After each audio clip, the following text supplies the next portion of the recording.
akhenza ku va mpfulele channel ya Matimba Emmanuel Maluleke YouTube channel. Kombe mi subscribe ku channel yi kota ku kula ku fana na ti-channel letin'wana.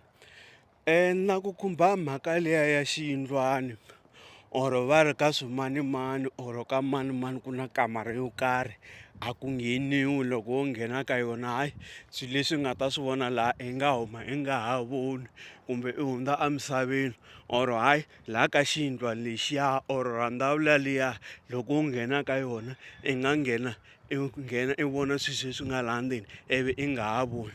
Mi nge ni yi veka so vanhu va ka hina, mhaka ya xiyindlwana i khale yi ri kona a hi mhaka ya sweswi. Mhaka ya xiyindlwana i mhaka leyi a yi fambisana na rixaka or na muti wo karhi or na ndyangu wo karhi. Loko va famba va ya hlahluvela ivi va va byela ku hayi loko mi langutaka swilo swa n'wina laha mutini swi famba kahle, fambani mi ya aka xiyindlwana or mi aka rhandavula.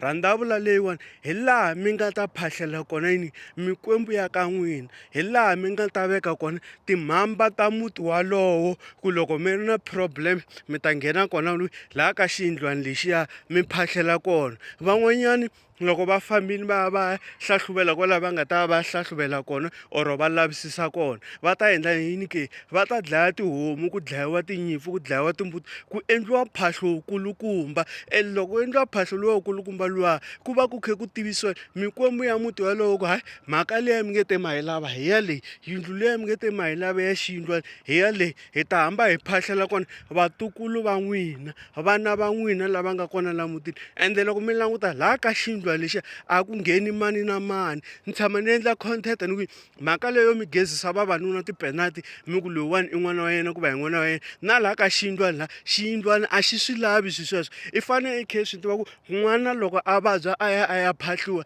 a fika a nghenisiwa laha ka xiyindlwana lexiya i fanele a va a ri n'wana wa kwala ngati ya le mutini walowo. Hikuva yini ke, mikwembu leyi nga laha ka xiyindlwana lexiya yi ta teka n'wana luya yi ta endla yini, yi ta n'wi hundzisa emisaveni because i nghene ka yindlu yo ka yi nga ri ya ka vona or ka yindlu ya wrong. Mi ni twa mi ni twisisa kwalano. Van'wanyani mi ta twa ku hayi va ri ka swimanimani sisi va fambini va ya kwale va nga vuya kona va fika va aka rhandavula liya, swilo leswiya swa muti luwa heyi a swi fambi na munhu.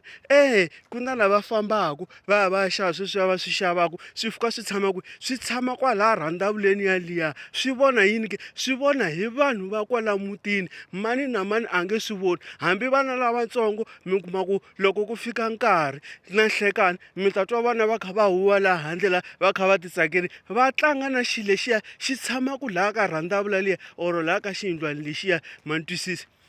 Ivi ke ku ta ka liya ya ku tikamara ke, yes ti kona tikamara tin'wana na mimitini yin'wana a ku ngheni mani na mani because va ye va ya xava swilo sweswiwani swi vulaka xi ya xi ya tshama laha ka kamara liya. Loko va lava ku phahlela va lava ku endla swilo swo karhi va lava ku kombela swilo va ya laha ka rhandavula liya or kwalaha ka kamara liya va fika va kombela ku hi lava swilo swa so na so. Nakona laha ka kamara liya va kota ku ya va ya phahlela vana va vona, va phahlela vatukulu loko ku ri na ti-problem ta kwala mutini because of what, hi leswi va nga famba va ya swi hlahluvela ma vona. Loko mi ze mi vona a mutini wo karhi ku akiwe rhandavula yo karhi or ku akiwe xiyindlwana xo karhi, xiyindlwana lexiya va ye va ya va ya xi kombela vanhu lavaya a vo suka njhenjhe va fika va aka rhandavula ivi yi fuleriwa hi mabyasi. Ma ni twisisa, masiku lamawani van'wani swiyindlwana va fulela hi mazingi, van'wani va fulela hi ti-tiles ku saseka la ku va kahle because of what, hi leswi vona va nga famba va ya va ya swi hlahluvela kwala va nga va ya swi hlahluvela kona vanhu va ka hina. Se mhaka ya xiyindlwana yi kona ende mhaka ya xiyindlwana